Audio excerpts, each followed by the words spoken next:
It's Friday, 28th of February, and here's what's making news around the world on World News Tonight. Human rights. UN condemns Thailand's deportation of 40 Uyghurs, Rubio calls for safety assurances. Trade tensions. Trump confirms March 4 tariffs on Mexico, Canada and additional 10% on China. Tate brothers. Andrew and Tristan arrive in US after Romania lifts travel ban amid ongoing investigation.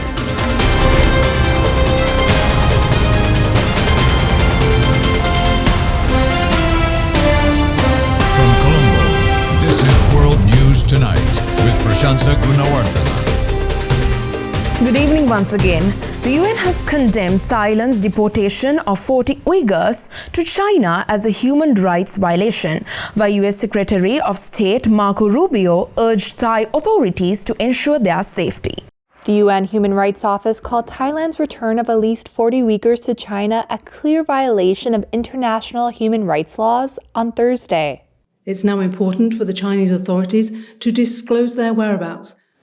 And U.S. Secretary of State Marco Rubio condemned the move and called on Thai authorities to, quote, fully verify continuously that Chinese authorities protect Uyghurs' human rights.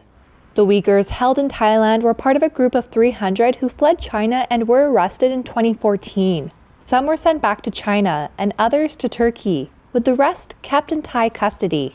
Rights groups accuse Beijing of widespread abuses of Uyghurs, a mainly Muslim ethnic minority numbering about 10 million in the western region of Xinjiang.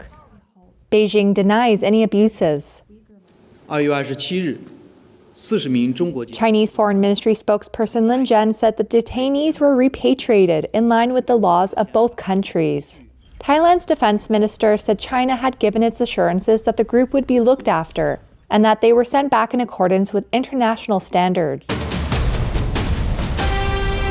According to researchers, China may be upgrading its military technology.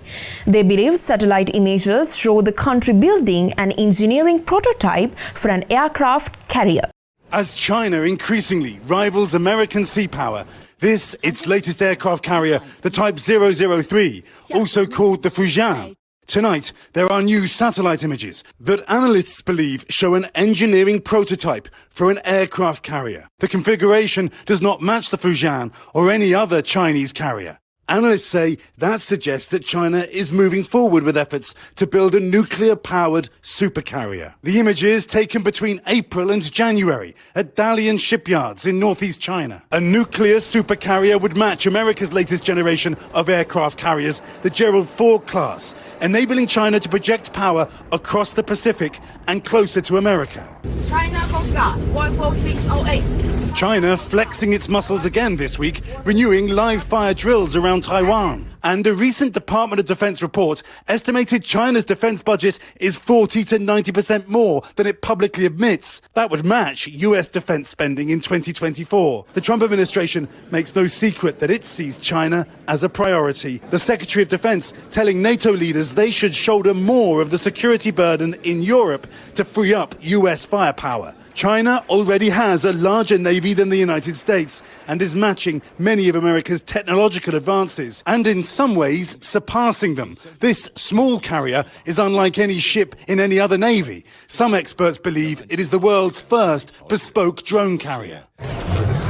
One purpose for its naval capability, Beijing says, to protect China's expanded trade links. But China's determination to dominate the Pacific sits more than uncomfortably with America's long-standing role there. Experts say these new images suggest China's first nuclear supercarrier is a long way off, perhaps 5 years away or more. The US still has time for that long-talked-about pivot to Asia and for diplomacy.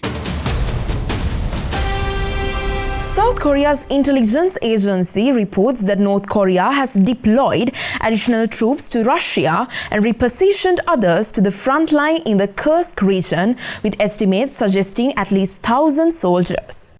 North Korea has reportedly deployed another batch of troops to support the Russian military.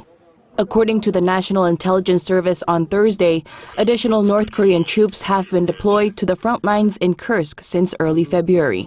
The exact number is yet to be determined, but military sources speculate over 1,000 have been sent. This deployment follows around a month of relative calm, during which the North Korean military had reportedly withdrawn from the front lines due to a significant number of casualties. One source stated that if the troops depart by ship from Cheongjin Port or travel by train from Najin, their exact whereabouts are difficult to track because they may move beyond the military surveillance. But the Joint Chiefs of Staff said the military is closely monitoring. Our military is closely monitoring the movements of North Korean troops. In October last year, the regime deployed around 11,000 North Korean soldiers to Russia. So far, around 4,000 casualties have been reported. A senior Unification Ministry official said Thursday that the additional troop deployment is expected to be a part of a planned rotation to maintain combat readiness. The imprisoned leader of a Kurdish militant group that has fought a decades-long insurgency against Turkey issued a call from prison asking the movement he founded to lay down its arms and dissolve itself. The leader of the PKK, jailed in Turkey, called on his followers to lay down their arms on Thursday. Malum çağrıya dönük olumlu yaklaşımlarıyla oluşan bu iklimde That's according to a letter read by Turkey's pro-Kurdish DEM party. Abdullah Öcalan led the Kurdistan Workers' Party, or PKK, in a 40-year insurgency against Ankara aimed at carving out an autonomous homeland for the Kurdish ethnic minority. More than 40,000 people have been killed since the PKK launched its fight in 1984. The PKK is deemed a terrorist organization by Turkey and its Western allies, and Turkey has watched with alarm as armed Kurdish groups emerged in parts of Iraq and Syria, harboring and training PKK militants. But the U.S. supported Kurdish fighting forces in Syria in the battle against Islamic State, complicating Washington's relations with Ankara and now with the new government in Damascus. The appeal from Öcalan could have major implications for the region. Attention now turns to the PKK commander's response in the mountains of northern Iraq. Öcalan has been held in near total isolation in a prison on the island of Imrali since 1999, with only rare communication with the outside world. Let's take a short commercial break. More world news on the other side.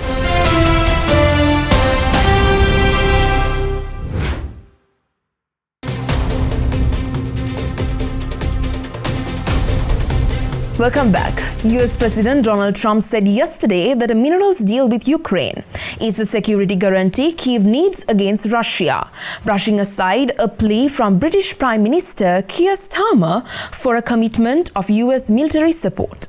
U.S. President Donald Trump said the United States and Britain were negotiating a bilateral trade agreement during a White House visit from UK Prime Minister Keir Starmer on Thursday. We're going to have a great trade agreement. One way or the other, we're going to end up with a very good trade agreement for both countries. And we're working on that as we speak. The deal could help avoid U.S. tariffs, which Trump said the Prime Minister tried to talk him out of. He tried. He was working hard, I'll tell you that. He earned whatever the hell they pay him over there. But he tried. At one point during the press conference, a reporter asked the two leaders about Trump's threats to impose tariffs on other countries in March, including Canada, which Trump has said he wanted to annex as the 51st U.S. state. You mentioned Canada. I think you're trying to find a divide between us that doesn't exist. We're the closest of nations, and we had very good discussions today, but we didn't discuss Canada. Thank you. Differences over Ukraine emerged during the press conference, with Trump saying that a minerals deal with Ukraine was close, brushing aside a plea from Starmer for a commitment of more U.S. military support.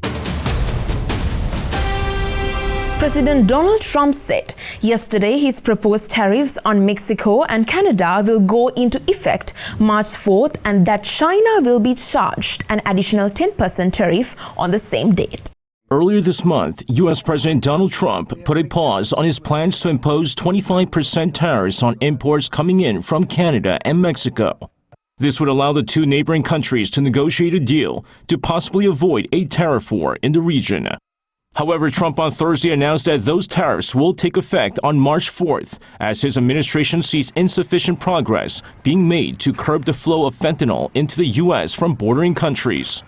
A White House official also noted that while migration issues have seen improvements, there are still concerns over fentanyl deaths in the U.S., blaming the inflow of illicit drugs coming into the country. On top of the March 4th imposition of tariffs on Canada and Mexico, Trump told reporters at the Oval Office that Chinese imports will see an additional 10% tariff, resulting in a cumulative 20% tariff. The drugs come in through Mexico. They come, a lot of them, not all of them, but a lot of them come from China. And that's why we did that. It's 10 plus 10. In 10 case, plus 10 was there confusion on that? There was, sir, yeah. Okay, 10 plus 10. It's a second 10. Trump also added that come April 2nd, announcements will be made on countries that the Trump administration will impose its reciprocal tariffs on. And then on the 2nd of April, we have reciprocal tariffs. That's reciprocal, where we charge countries what they're charging us. And nobody should have a problem with that.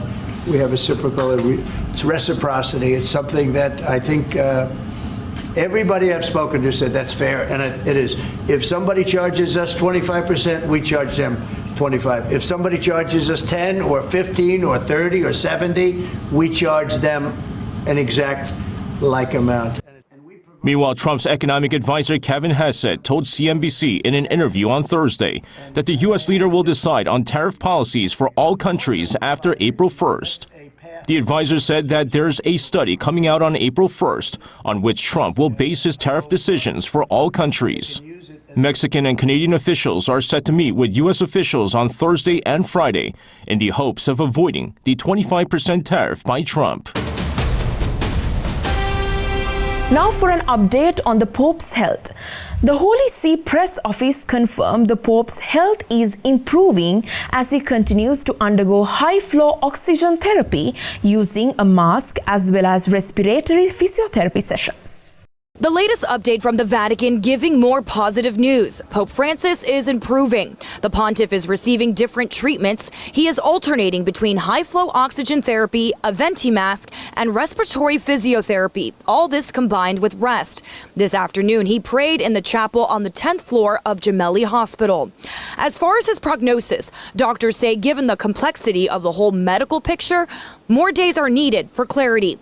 It was a sunny and bustling day at Vatican City, with many feeling a little less anxious over the Pope's hospitalization.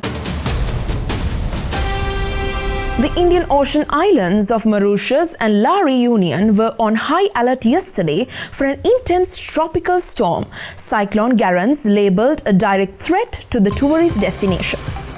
Fleur and her husband are preparing for the storm. Their home is on the French island of Réunion, where a dangerous cyclone is expected to strike between Thursday evening and Friday morning. Fleur has been through cyclones before, but knows this one will be worse than usual. Cyclone Garance is on track to pass less than 50 kilometers from La Réunion, and a red alert has been declared, starting at 7 p.m. local time Thursday. This is the second highest cyclone alert level. Airports shut down, schools closed, and everyone except law enforcement and emergency services must remain in their homes. Supermarkets on the island have been bustling as residents grab last-minute essentials for storm preparedness: batteries, candles, water. Island municipalities are activating their emergency shelter centers as the island braces for the worst and hopes for the best. On everyone's mind, the devastation of Cyclone Bilal, which left 4 people dead in January 2024. Let's take a short commercial break. More world news on the other side.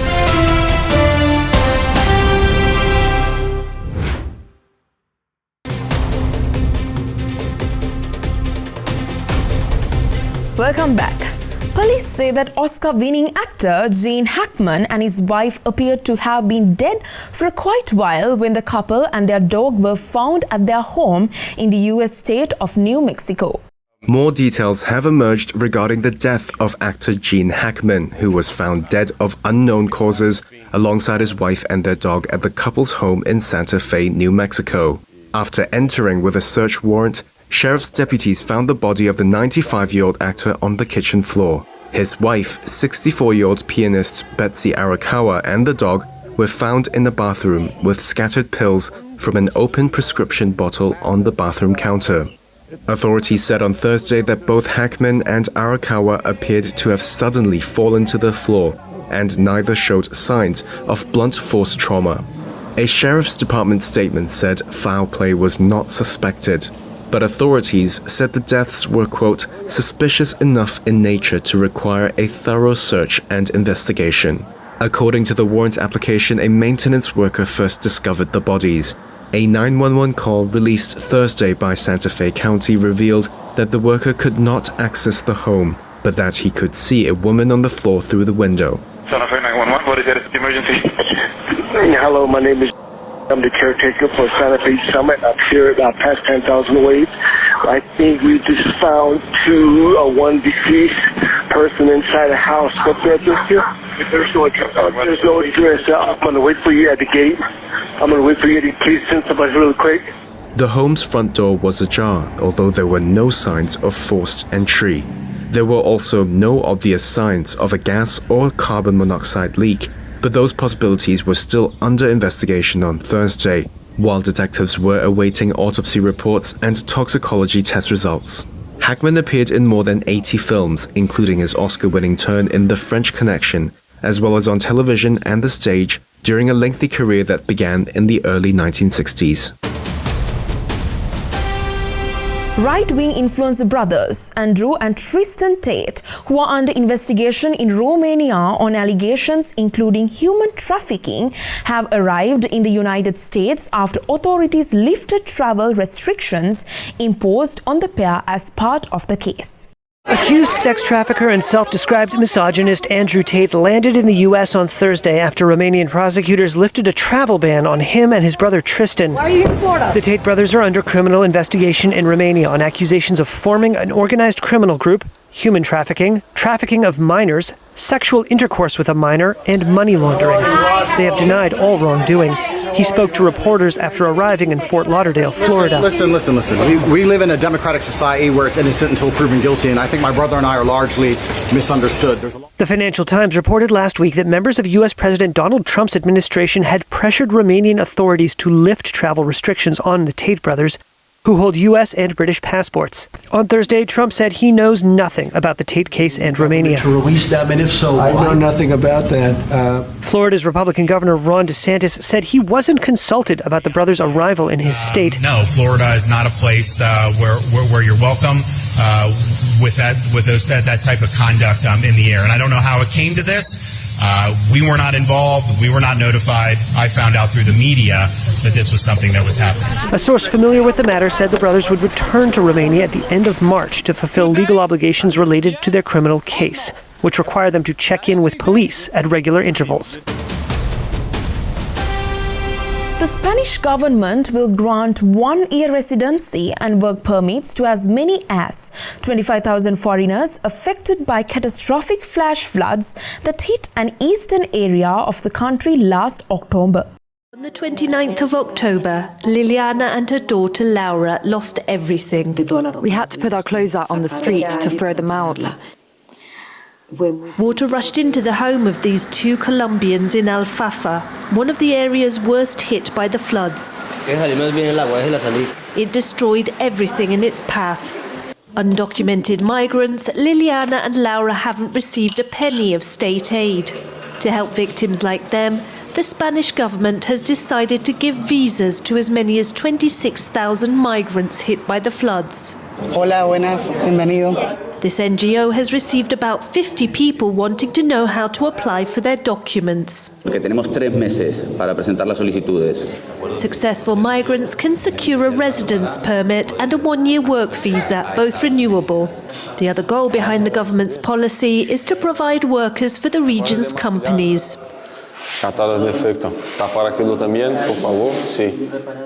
After October's floods, this builder has 3 times the workload and is struggling to recruit extra manpower. To rebuild the towns and villages devastated by the floods, Valencia needs 40,000 extra workers. Well, that's a wrap from all of us at World News Tonight. Up next, Anuradhi Wickramasinghe is standing by for the nightly business report. I'm Prashansa Gunawardena, and we are going to leave you with visuals of Rio's Christ, the Redeemer lit up with messages of support for Pope Francis. Thank you for watching us. Have a good night.